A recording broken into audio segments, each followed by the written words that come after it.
Well, greetings, Mr. Colazar's class. We're going to continue now with scientific notation, and the key part is making sure our calculators are working for us, not against us.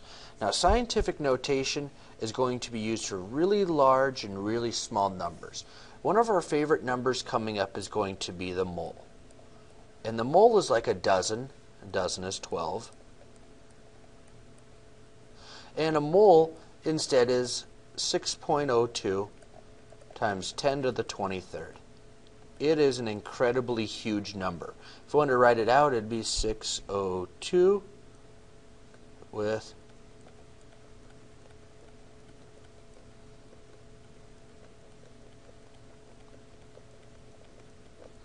about 21 zeros behind there. So really large number, and we don't want to have to write out all of these zeros every time. So it'll help us out in writing really large and really small numbers.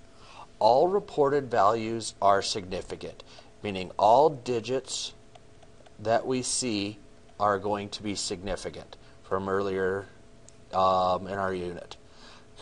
Two parts, the coefficient. So let's give an example here. Speed of light 3.00 times 10 to the 8th meters per second. Coefficient is going to be a number between 1 and 10. Our coefficient is going to be the 3.00 part. The second part then is our exponent. The exponent is going to be 10, or the number 10 raised to whatever power. So our second part is going to be the exponent, the 10 to the whatever power. Now, if that number next to the 10 is greater than 1, if it's positive, that means it's greater than 1. If that number is negative, it means that number is less than 1, meaning it's some sort of decimal place. So it would be like a 0.0001 instead. So it's greater than or less than 1. It's still greater than 0.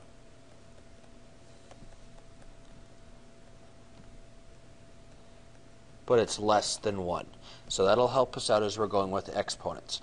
So positive, greater than 1, negative, less than 1. So we can switch back and forth between scientific notation and just our regular numbers. So our example here, 1.392 times, or 1,392,000 kilometers is our regular notation. To change that into scientific, what we're going to do is we're going to look at our significant figures first. So our sig figs, 1392 are our significant figures. Trailing zeros without a decimal, not significant. So our first step is we need to put this into a number between 1 and 10. So we're going to move our decimal to make the number 1.392. So that's our number between 1 and 10. Once we've done that, to get there, we had to move a decimal place 1, 2, 3, 4, 5, 6 places. So times 10 to the 6th. Remember, it's a positive number because our answer, our decimal, was greater than 1.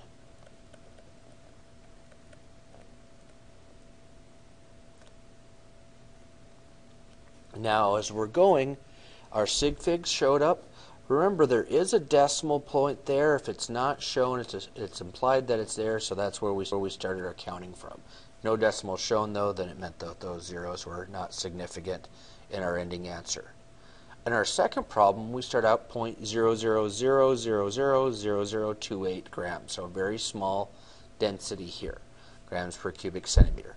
So in this case, we need to get to a number between 1 and 10. So in this case, we're going to move that decimal to get to 2.8. Now, to do that, 1, 2, 3, 4, 5, 6, 7, 8 decimal, so we moved to the right. So in this case, times 10 to the, if the number was less than 1, we're going to have a negative exponent, negative 8, meaning that answer negative is less than 1.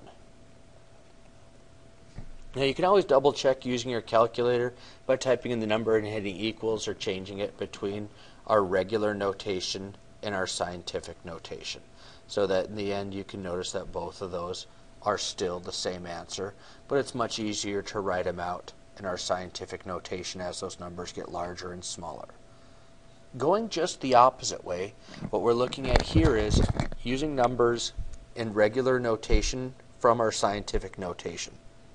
So 2.997 times 10 to the 8th meters per second. It's positive exponent, so the number is going to be greater than 1.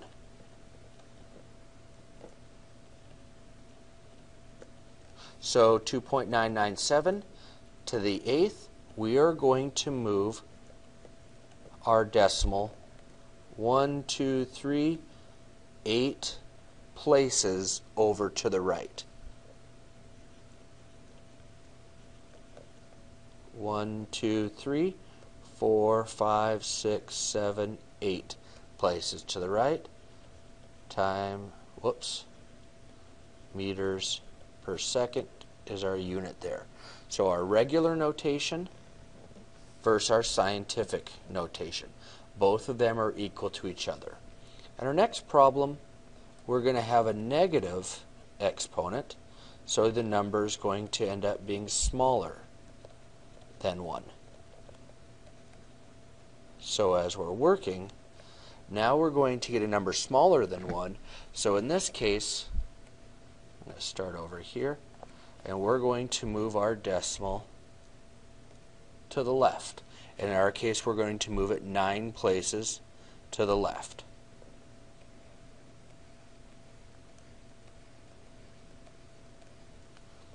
One, 2, 3, 5, 6, 7, 8, 9. So as we're going, 0.0000000074 or 744 is the same as 7.44 times 10 to the negative 9th. And if you want to, you can double check your answers using your calculator. Remember, each of these answers would be equal to itself. Let's say you're using your calculator. We want to make sure that everybody's on the same page. If you were to go through and actually type in 3.0 times 10 to the 8th and then divide it by 1.5 times 10 to the 4th, you'd get an answer. Now the problem is what your calculator is doing is order of operations.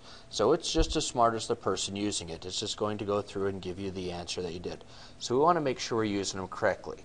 What your calculator is thinking is calculator is saying we're going to multiply those two numbers, divide by 1.5, and then multiply by 1.4 or 10 to the 4th, which is 10,000. So that is not what we want it to do. We want it to take this number and divide it by this number. So as we're going, there are two ways to do that. We could put both numbers in parentheses to get our answer, or the method that we're going to prefer in chemistry as we're going forward is going to use the EE or EXP, the exponent key on your calculator. So the EE key stands for times 10 to the and whatever your exponent is. So to try that out, we're going to try out this problem. And so as we're working on our calculator, what we're going to look at is if you were to take 3.0 and work on this on your calculator, make sure you're getting this second, and regardless of your scientific calculator, look for a button that says EE or EXP. When you hit it, a little letter E is going to show up. 3.0 times E, that stands for times 10 to the whatever number. In our case, we want to go with times 10 to the 8th. So 3.0 E to the 8, or EE to the 8, is 3.0 times 10 to the 8th. divided by 1.5 x second exponent e, our EE key shows E up there, 4, and in the end we'll get an answer of about 20,000.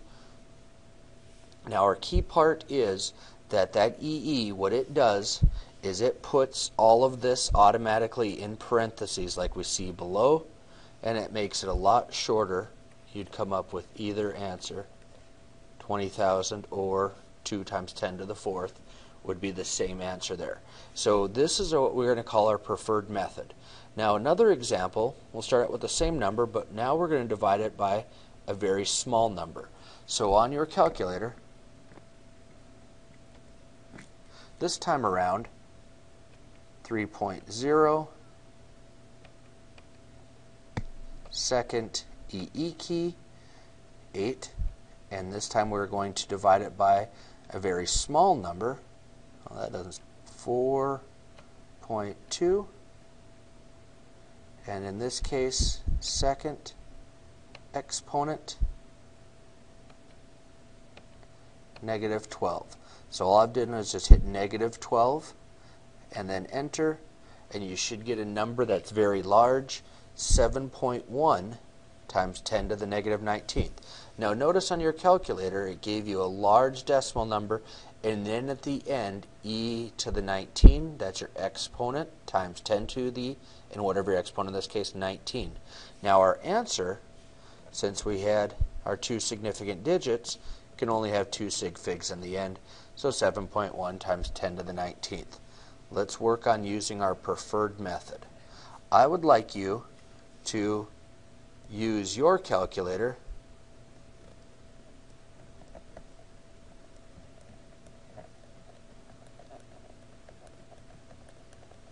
and answer the following questions.